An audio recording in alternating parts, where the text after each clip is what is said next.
Okay, look, oh, he was looking to pass and he's sacked. Tommy Drews and Billy Ruddy. For number 57 of Dunmore High School, the punishment he takes and dishes out on the football field is nothing compared to what he had to deal with in a 1-month period 2 years ago. Billy Ruddy was about to celebrate his 16th birthday. He weighed 220 pounds and was pretty much the picture of health with everything to live for. Little did he know he'd be fighting for his life just 10 days later. His father, Robert Ruddy, says Sunday, November 3rd, 2002, was the day things started the downhill turn. His ankle started hurting.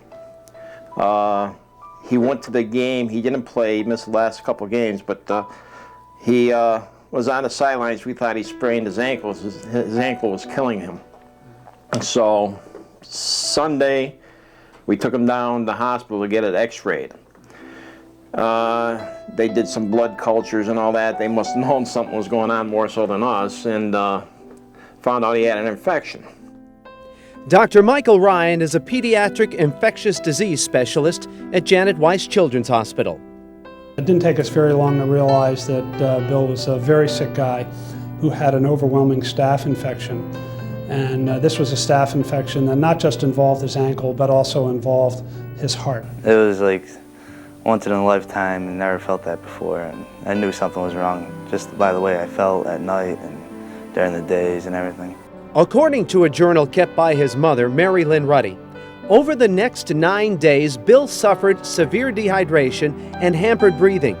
He had 2 ankle operations and was flown to Janet Weiss Children's Hospital, where the same ankle was operated on for a 3rd time.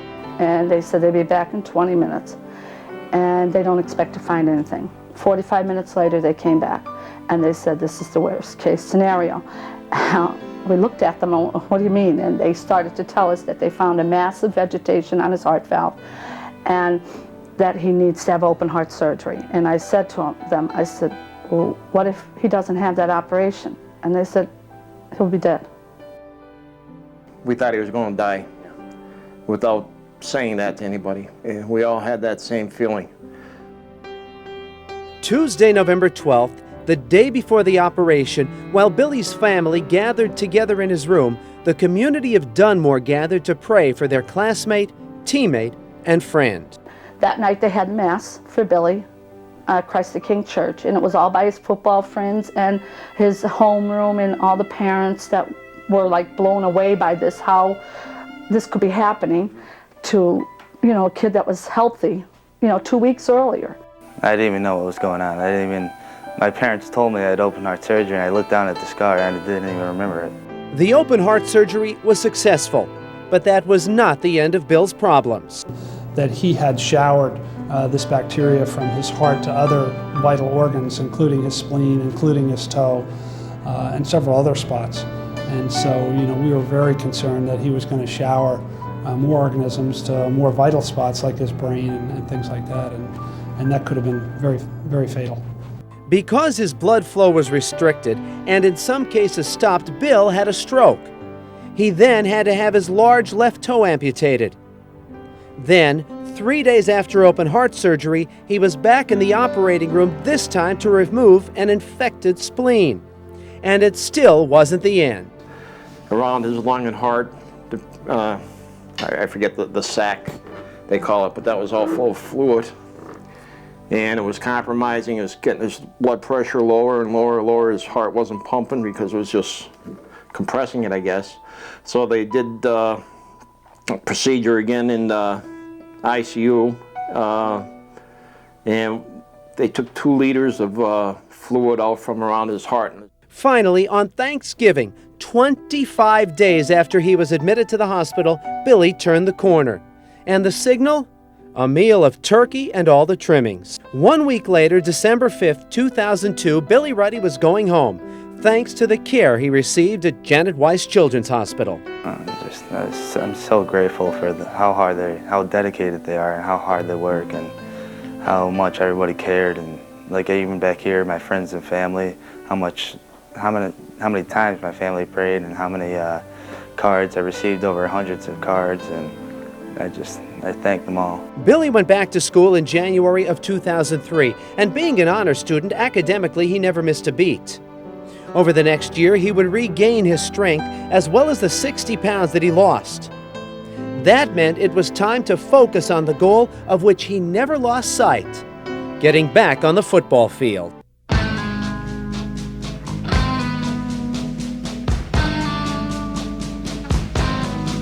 He had made a spectacular recovery. He was really back to normal as far as I was concerned, as far as his cardiologist was concerned. The fact that he didn't have a big toe didn't seem to be a big disadvantage. And I couldn't think of a reason why he couldn't do it. And when I said, yeah, you can go back and play football, I don't think I've ever seen a happier group of people. It was the last game when I finally put down my binoculars and stopped watching every play to make sure he got up from every play. Me, touchdown! But I just want to emphasize that this was a special family, very solid people who have a lot of support for each other and for their family members and extended family members. And it's always wonderful in Pennsylvania to deal with these kind of situations. Just live every day like it's your last and to the fullest, and be grateful for what you have, and don't underestimate anything, because one minute you're healthy and the next you're not.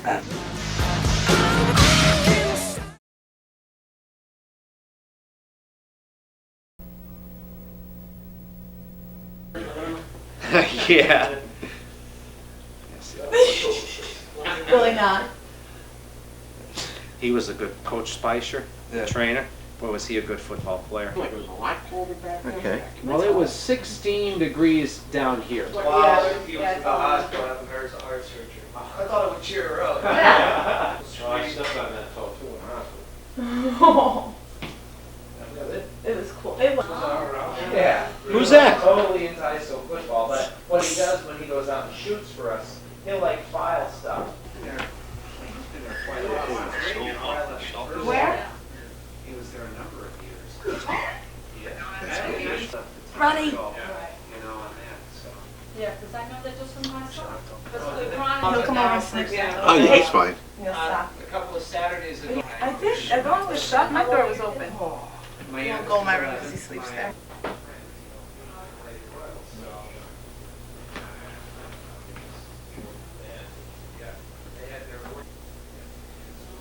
I think they were short. They were real confident. They had, I think, in the 70s. 16, 17, or older, because I remember driving. The fat ones. Yeah. The fat boy ones. They'll say, boy, that kid was fat.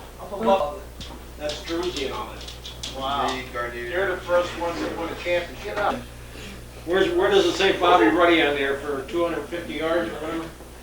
Yeah. Really not. He was a good Coach Spicer, trainer, or was he a good football player? Was it? Yeah. I remember the one, that was back in, because Doesn't it seem like it was? I heard his father and Sid Michaels talking a lot about him playing football. Does he play offense and defense? He was actually all league offense and or all conference, all offense and defense. So yeah, yeah. All right, they both look good. You ready? Yeah. Okay, we're running battery, so. You ready? Okay. When I ask you a question, because they won't hear me, if you can kind of Okay. rephrase Wait a that. second and then rephrase it. Okay. Okay, so we have Dr. Bryan. He nominated William Ruddy. Can you tell me a little bit about how Bill Ruddy came to you, how the two of you met, how you interacted? Bill was referred to us by his physicians in the Scranton area, and he had been sick off and on for a few days and had been hospitalized up there and had what was thought to be an infected ankle, only wasn't getting better and was actually getting worse and was getting a lot sicker. Bill was in the middle of his football season and was not interested in being sick and wanted to get home and get back to the football field as quick as we can.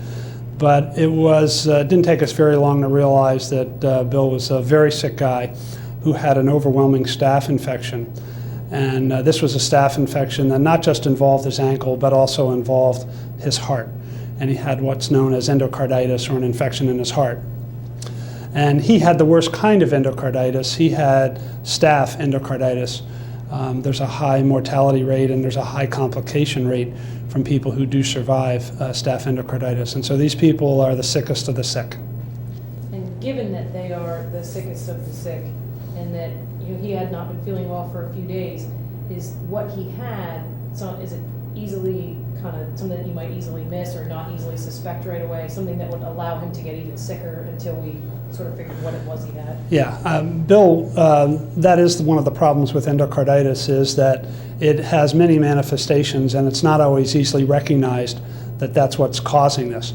And it's not until you have 1 and 2 and 3 sets of blood cultures that are coming up positive that you realize that you're dealing with more than just an infection in his ankle. This is a major infection that's involving his bloodstream, and he's not getting better. And so sometimes it is a little bit sneaky in that it sneaks up on you, and by the time you realize it, you have an overwhelmingly sick kid in front of you. And that's the exact story with William. I know you said that he was more interested in playing football than in being sick, but what sort of physical symptoms would he have been having? I mean, would he have been just feeling like he had the flu, or was he sort of unable to get out of bed? That was probably the worst case of flu that you've ever had, if you felt this sick from the flu. I mean, clearly he had fever, he was fatigued. He had an infection in his ankle, which made it very difficult for him to even walk or move. So it was probably initially it started as flu-like symptoms, but then rapidly progressed to a much more ill child, teenager than what you would expect with the flu or a minor illness. Yeah, you knew something was seriously wrong. And he was a patient in the PICU, so he was monitored constantly? Yeah, well, initially he was on the floor, and it was shortly after he arrived on the transferred here that we realized how sick he was. He subsequently ended up with surgery and in the pediatric intensive care unit, and was monitored very closely, was on a lot of what we call pressors to keep his blood pressure stable and to keep him alive. So he was on a lot of medications and a lot of oxygen, things like that. Yeah. You mentioned that he had surgery to sort of help with the infection. Was there like a course of antibiotics that he was taking at the same time? Yeah, he was on intravenous antibiotics, and we were adjusting to maximum doses and trying to get the right antibiotic in there to make sure that we were killing the bacteria. It was very clear that after a short amount of time that he had showered this bacteria from his heart to other vital organs, including his spleen, including his toe, and several other spots. And so, we were very concerned that he was going to shower more organisms to more vital spots like his brain and things like that, and that could have been very, very fatal. Now in my notes it says that Bill is an insulin-dependent diabetic, so would that be something that would compound this, or would that? We were never quite sure how the diabetes fit in with the endocarditis. He had been on an experimental medicine for his diabetes from NIH and was part of that protocol. This was the only patient, as far as we know, on that protocol who developed, endocarditis as a complication. So we don't think it was related to the medicine he was getting. He had other medical conditions. He had terrible acne on his back and had a large sore there, and we weren't sure if that's what contributed to the staph or how this came. A lot of times with staph endocarditis or endocarditis in general, you're never quite sure how it got there. For most people, it's because they went to the dentist and they had dental work done, and they should have been taking an antibiotic, but either didn't realize it or didn't take the antibiotic. That wasn't his case at all. I mean, he didn't know he had an underlying heart problem, and he hadn't been to the dentist, and so that wasn't an issue. I mean, this was a very healthy teenager who was in the middle of his football season and was having a great time and a great season. And as we mentioned, Bill had antibiotics, he had surgery, he was monitored very closely. So how did things start to look for, when did Bill start to turn the corner, and how did you think things were going to end up? Yeah, well, we never know how things are going to end up, and a lot of times we don't make that decision, but we were very nervous about Bill for at least a week. And the family initially, including Bill, was talking about getting back to football, and suddenly the conversation changed to living and how things were going to be after that. Was there going to be damage? Was he going to be able to walk? Was he going to be able to get back to school? Was he going to have a normal life? And so, you know, the tone of the conversation changed dramatically. The family was incredibly appropriate and supportive at all times, and it's a big family. There's a lot of family members here, and, you know, frankly, they were here all the time, and very worried about this young man. And as he started to get better, were there any outward signs? Like, I know he lost his toe. Yeah. Were there anything that he carries with him today, sort of like a scar from the disease? Yeah, well, he persisted with fever, and we knew he had an abscess in his spleen, and so we were trying, you know, not to take out his spleen, not to operate on him, but, you know, we couldn't get him better until we took out the abscess in his spleen. And it became very clear that his big toe was becoming, you know, more than black and blue. It was actually becoming black, and we knew he was going to lose his big toe as a result of this infection. And, you know, anytime you lose a body part, you know, it's devastating. But the family was very realistic and realized that, you know, a big toe was a small price to pay for a life. And, you know, fortunately, the handling of that toe and how it worked out couldn't have been better. You know, it worked out fine, yeah.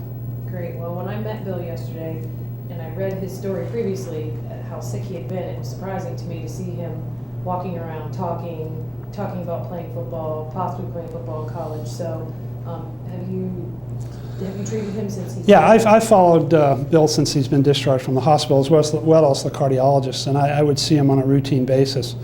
And, you know, the first few months we're following him, you know, the family's starting to talk about getting back to normal life and doing things and going to school and going out. And Bill was having a tough time walking and adjusting, you know, to his disability. And, you know, but he's a typical kid. He's a very sturdy kid in that, you know, he doesn't think of it as a disability. You know, it might be a disadvantage, but it's not a disability. And the conversation gradually started moving visit after visit to what else can I do, what else can I do? And then invariably the question came up this past spring, you know, can I play football? And, you know, I was thinking about it, and I couldn't come up with a good reason why he couldn't play football. He had made a spectacular recovery. He was really back to normal as far as I was concerned, as far as his cardiologist was concerned. The fact that he didn't have a big toe didn't seem to be a big disadvantage. And I couldn't think of a reason why he couldn't do it. And when I said, yeah, you can go back and play football, I don't think I've ever seen a happier group of people than Bill and his parents that, you know, he was going to be able to get back to a normal life. And I think that was a sign to them that this kid's made a complete recovery, and he's going to be back and do great. And of course, as it turned out, he had a spectacular football season, and the team did well, and Bill did well. And I think, you know, as a result of that, he's got a positive image. I think that's one of the real advantages of high school sports, is that hopefully you come away with a positive image of yourself, you know, that'll last you a lifetime. And I think Bill's got that attitude. Great. Medically, do you see any implications for him down the line because he had such a terrible infection for, you know, such a long period of time? Will that give him any long-term implications? Yeah, I mean, he doesn't have a spleen, and so his immune system isn't going to be normal, and anytime he has a fever, or anytime he thinks he has the flu, he can't assume that and take 2 Tylenol and go to bed, or 2 ibuprofen or whatever it is and go back to bed. He has to go to the emergency room, he has to get blood cultures, he has to get a shot of an antibiotic, he has to be observed closely. And, you know, that's going to be something that's going to go on the rest of his life. So he's always going to have that situation to deal with. Can he live an absolutely normal life? Yeah, I think he will. I think his heart is in great shape. Physically, he's in wonderful condition. And so I would expect him to live a normal, happy, long life with lots of children and grandchildren. Does he have to be careful and pay attention to what's going on? Yeah, absolutely. You know, he's a kid who's going to be at risk even as an adult. If you don't have your spleen, you know, you're at a disadvantage. And I've emphasized that to the family time and time again. And this is a very good family, a very intelligent family who asks great questions and are very interested in all their children.